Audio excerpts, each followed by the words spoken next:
Hello मेरे प्यारे students, कैसे हैं आप लोग। उम्मीद करता हूं कि आप लोग अच्छे से होंगे और अपने एग्ज़ाम की तैयारी जो है अच्छे से कर रहे होंगे। तो अभी तक आपने जो भी पढ़ा उस सारे जो क्वेश्चन को मैंने मॉडल पेपर को जो है मॉडल पेपर 5 तक जो है क्लास 10th के जो मैंने आपको पढ़ाया, आज आपका लास्ट जो है मॉडल पेपर भाग 6 आज आपका लास्ट है।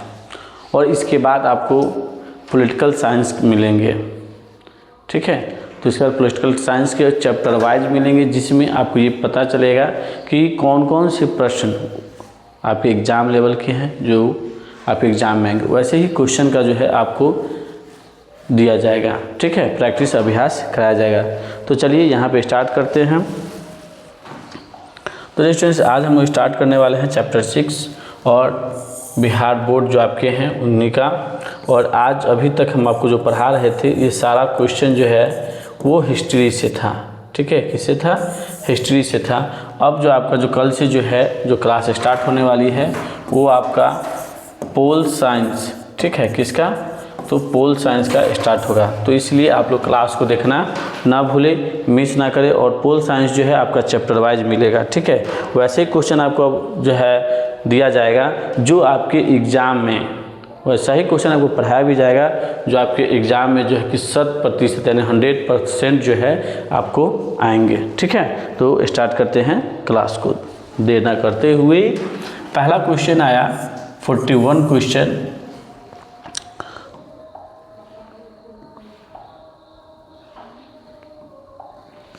कि फैक्ट्री प्रणाली, ठीक है, यानी फैक्ट्री प्रणाली के विकास की दो कारण, यानी दो कारण को कह रहा है कि दो कारण क्या क्या हैं उसके विषय में पूछ रहा है। तो देखिए, दो कारण जो अगर पूछ रहा है तो पहला कारण बताएंगे कि नए नए मशीनों का आविष्कार हुआ, और दूसरा बताएंगे कि सस्ते श्रम की जो है व्यवस्था जो है फैक्ट्री प्रणाली के जो विकास का जो है मुख्य कारण थे, ठीक है। तो पहला बताएंगे क्या कि हमारा पहला था कि नए नए मशीन का आविष्कार हुआ, और दूसरा बताएंगे कि हमारा जो है सस्ते श्रम की उपलब्धता, यानी सस्ते जो है यानी कम पैसे पे जो है श्रम यानी लोग जो है की उपलब्धता हो गई, लोग मिलते थे। तो यही दो कारण था फैक्ट्री प्रणाली के विकास में, ठीक है।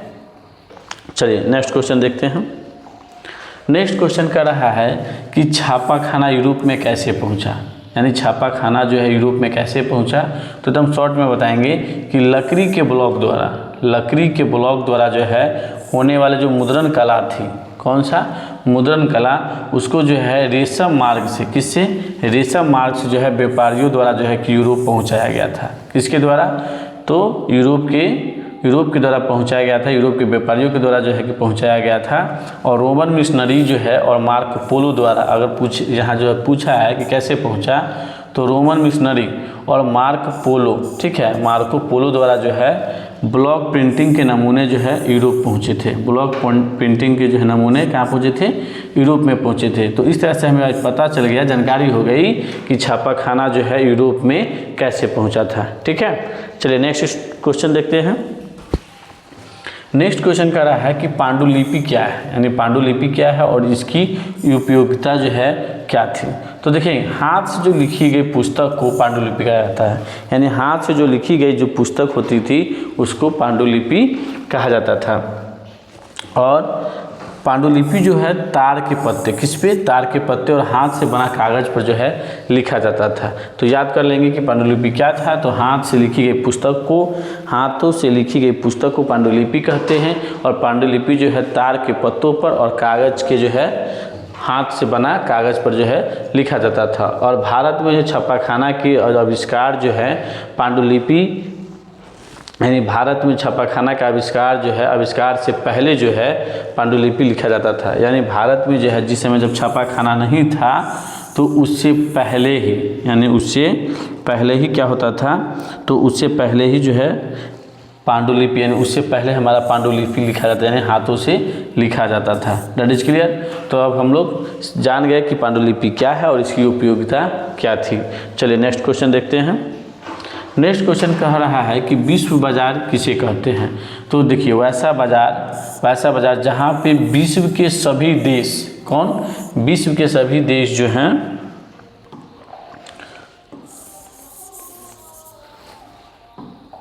यानी जहाँ पे विश्व के सभी देश, यानी विश्व के सभी देश जो है देशों की वस्तुएं और आम लोगों के लिए उपलब्ध हो, उसी बीच जो है उसी को विश्व बाजार कहते हैं। सॉरी, ये बीच बाजार लिखा गया है, ठीक है, यानी उसी को हम लोग विश्व बाजार कहते हैं, ठीक है। यानी वैसा बाजार जहाँ पे विश्व के सभी लोग जो है, सभी देश जो हैं अपने वस्तुओं को, ठीक है, और आम लोग जो है अपने व्यापार जो है करते थे, उसी को जो है या करते हैं, उसी को हम लोग विश्व बाजार कहते हैं, ठीक है। That is clear. चलिए नेक्स्ट क्वेश्चन देखते हैं कि भूमंडलीकरण किसे कहते हैं। तो एक लाइन का क्वेश्चन है कि दुनिया के सभी देशों को आपस में जोड़ना, यानी दुनिया के सभी देशों को आपस में जोड़ना भूमंडलीकरण कहलाता है। याद कर लेंगे कि देशों यानी दुनिया के सभी देशों को आपस में जोड़ना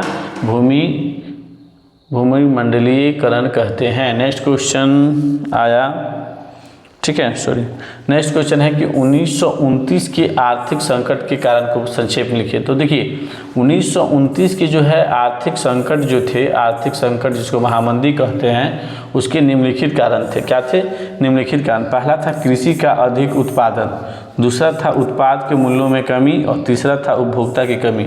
हुआ क्या कि कृषि लोग जो है अपने उत्पाद के, अपनी जो भी वस्तुओं को जो बनाते थे, जो खेती होती थी, उसकी उपयोगिता ज़्यादा हो गई, ठीक है, यानी वो उत्पाद ज़्यादा हो गया, ठीक है। यानी किसी भी चीज़ में जब हम कोई फसल करें और फसल में क्या हो या कोई काम करें, उसकी उपयोगिता ज़्यादा हो गई, मार्केट में ज़्यादा आ गई और व्यापारी कम जाएगा, तो ऑटोमेटिक है क्या होगा, वहाँ पे आर्थिक संकट पैदा होगा ही। तो उसी तरीक़े से यहाँ पे हुआ था कि 1929 में क्या हुआ कि जो है कृषि का जो है अधिक उत्पादन हो गया, ठीक है, यानी कृषि का अधिक उत्पादन हो गया और उत्पादन के मूल्य में क्या हो गई, कमी हो गई। जो उत्पादन किया गया था, जो कृषि उत्पादन किया गया था, उसका मूल्य जो है कमी हो गया और ख़रीदने वाले भी क्या थे, कम थे, उपभोक्ता की भी जो है कमी हो गई। इसी कारण जो है 1929 में जो है आर्थिक संकट हुआ था, ठीक है। चलिए नेक्स्ट क्वेश्चन कह रहा है कि विश्व बाजार के स्वरूप को समझाइए, यानी विश्व बाजार की स्वरूप को समझाइए। तो जानेंगे औद्योगिक क्रांति के फैलाव के साथ विश्वव्यापी बाजार का शुरुआत हुआ था, यानी औद्योगिक क्रांति जब हुई, ठीक है, तो उसी के साथ जो है विश्व व्यापार जो है उसकी शुरुआत होती है और विश्व व्यापार में जो है, विश्व व्यापार में व्यापार, ठीक है, बाजार में मजदूर और पूंजी एक देश से दूसरे देश पहुंचने लगा, ठीक है, उसी को हम लोग विश्व बाजार के बारे में हम लोग उसका स्वरूप देंगे कि जिस समय औद्योगिक क्रांति हुई उसी समय हमारा विश्व व्यापार जो है उसका शुरुआत हुआ और व्यापार उसी समय मजदूर और पूंजी वर्ग के जो लोग थे एक दूसरे देश में पहुंचने लगा। उदाहरण के लिए हम लोग देखेंगे कि उदाहरण के लिए क्या है कि भारत के कच्चा माल जो है मजदूर और पूंजी का प्रवाह इंग्लैंड में हुआ, यानी भारत से जो कच्चा माल जो बनता था उसको कहाँ होता था और यहाँ के मजदूर कहाँ जाते थे, इंग्लैंड जाने लगे। तो इसी के कारण जो है कि हमारे विश्व बाजार के रूप को एक नया जीवन मिला, ठीक है। चलिए नेक्स्ट क्वेश्चन, भूमंडलीकरण में बहुराष्ट्रीय कंपनियों की योगदान यानी भूमिका को स्पष्ट करें। तो क्या था भूमंडलीकरण क्या है, तो उससे पहले बहुराष्ट्रीय कंपनी के बारे में कि बहुराष्ट्रीय कंपनी क्या थी, यानी बहुराष्ट्रीय कंपनियां क्या थी, इसके बारे में जानते हैं। तो देखिए एक से अधिक देशों में, यानी एक से अधिक देशों में कार्य करने वाली जो कंपनी होती है उसी को बहुराष्ट्रीय कंपनी कहा जाता है। क्या कहा जाता है, उसी को बहुराष्ट्रीय कंपनी कहा जाता है। बहुराष्ट्रीय कंपनी के कारण, यानी इसी कंपनी के कारण जो है वस्तु, पूंजी और श्रमिक एक देश से दूसरे देश में प्रवाह हुए, यानी एक देश से दूसरे देश प्रवाह मतलब आना जाना स्टार्टिंग हुआ और जिससे जो है अंतर्राष्ट्रीय व्यापार को बढ़ावा मिला। जिससे क्या हुआ कि अंतर्राष्ट्रीय व्यापार को बढ़ावा मिला और इसी तरह जो है बहुराष्ट्रीय कंपनी का जो है भूमंडलीकरण में जो है बहुत बड़ा योगदान रहा। तो अब जान गए कि, और हम एग्जाम में पूछेगा तो लिख भी देंगे कि भूमंडलीय में जो है बहुराष्ट्रीय कंपनी का योगदान क्या था। तो एक से अधिक देशों में कार्य करने वाली जो कंपनी होती है उसी को बहुराष्ट्रीय कंपनी कहा जाता है। और बहुराष्ट्रीय कंपनी के आने के बाद जो है क्या है कि वस्तु, पूंजी और श्रमिक जो है एक देश से दूसरे देश जो है उनका आवागमन शुरुआत हो जाता है, यानी शुरू हुआ, जिससे जो है अंतर्राष्ट्रीय व्यापार को बहुत ही बढ़ावा मिला। ठीक है, और इसी तरह बहुराष्ट्रीय कंपनी का जो है भूमंडलीकरण में महत्वपूर्ण योगदान रहा। ठीक है, अब देखिए नेक्स्ट क्वेश्चन देखते हैं। नेक्स्ट क्वेश्चन कह रहा है कि घरेलू और कुटीर उद्योग को परिभाषित करें, यानी दोनों अलग अलग पूछ रहा है कि घरेलू और कुटीर उद्योग क्या है। तो देखिए कुटीर उद्योग के बारे में हम लोग जानते हैं, यानी कुटीर उद्योग क्या है। तो घरों में काम करने वाले कारीगर अपने हाथ से अथवा हाथ से चलाए जाने वाले यंत्रों के द्वारा वस्तुओं का उत्पादन करते हैं, इसे ही कुटीर उद्योग कहा जाता है। देखिए यानी घर में जैसे मोमबत्ती बनता है, ठीक है, मोमबत्ती हो गया, सिलाई मशीन से जो है कि हम लोग कपड़े को तैयार करते हैं, तो ये सब किस में आएगा, कुटीर उद्योग में आएगा। तो उसी तरीक़े से यानी घरों में जो है रह के घरों में काम करने वाले जो कारीगर होते हैं अपने हाथ से और मशीन के द्वारा जो है यंत्रों के द्वारा जो है वस्तुओं का उत्पादन करते हुए बनाते हैं, उसी को हम लोग कुटीर उद्योग कहते हैं। और लघु उद्योग, यानी लघु उद्योग आप किसको कहते हैं ये पूछ रहा है। तो लघु उद्योग को हम वैसा उद्योग कहेंगे जिसमें उत्पादन ऊर्जा से चलने वाले मशीनों से, यानी उत्पादन के लिए जो है ऊर्जा से चलने वाले मशीन, यानी मशीनों के द्वारा, सिर्फ मशीनों के द्वारा जो है जो उत्पादन किया जाता है उसी लघु उद्योग कहते हैं। That is clear. तो इस तरीके से आपका ये क्वेश्चन जो है सॉल्व होता है। अब देखते हैं लास्ट क्वेश्चन।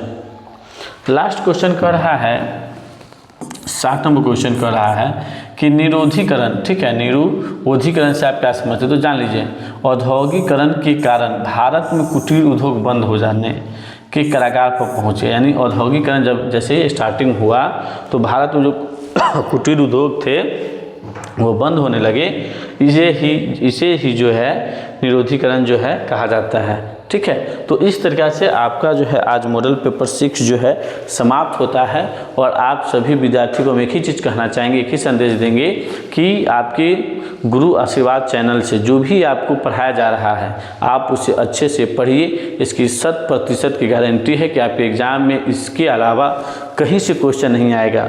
अगर आप इतनी तैयारी कर लेते हैं तो हम गारंटी देते हैं कि आपका जो है 95 यानी 95 प्लस जो है 95% जो है रिजल्ट हमेशा जो है आपके लिए आ जाएगा। वैसे विद्यार्थी के लिए जो मेहनत करेंगे, जो पढ़ेंगे, ये नहीं कि सिर्फ वीडियो देख लिए, स्क्रिप्ट कर दिए, क्या जो है क्वेश्चन चलो ये तो हमको आता ही है। अरे आता आपको सब कुछ है, हम जानते हैं कि आपको सब कुछ आता है, लेकिन एग्ज़ाम के समय आप अगर लिख के आते हैं तब आप बहादुर हैं। तो इसलिए आप इस सारे क्वेश्चन को जो है रिवाइज कीजिए, सॉल्व कीजिए, पढ़िए, लिखिए और एग्ज़ाम की तैयारी कीजिए। ठीक है, और नेक्स्ट बार जब हम नेक्स्ट वीडियो में मिलेंगे तो उस समय जो है आपको सिर्फ पॉलिटिकल साइंस, ठीक है, पॉलिटिकल साइंस का आपको चैप्टर वाइज क्वेश्चन मिलेगा, वैसा ही क्वेश्चन दिया जाएगा आपको, वैसा ही क्वेश्चन का हम अभ्यास कराएंगे जो आपके एग्ज़ाम में महत्वपूर्ण होगा, जो आपके एग्ज़ाम के लिए इम्पोर्टेंट होगा, वैसा ही क्वेश्चन आपको कराया जाएगा। तो जब तक के लिए सभी बच्चे जो हैं पढ़िए मन लगा के अच्छे से, और वीडियो को ज़रूर देखें और दोस्तों को भी बता दें, ताकि आपके एक सपोर्ट से जो है हमें एनर्जी मिलती है, हमारी टीम को एनर्जी मिलती है, और हम सब जो हैं आप सभी बच्चों के लिए जो है गुरु आशीर्वाद जो है कामना करते हैं कि आपका एग्ज़ाम इस बार का सबसे बेस्ट हो, इतिहास आपका बेस्ट लिखा है। ठीक है, कि अभी तक आपके परिवार में जो नहीं लिखा होगा, जो अभी नहीं किया होगा, वो आप इस चैनल के माध्यम से, गुरु आशीर्वाद के चैनल के माध्यम से जो है आप अपने परिवार में वो रिजल्ट ला के दें। ठीक है, जिससे आपका परिवार खुश हो। धन्यवाद।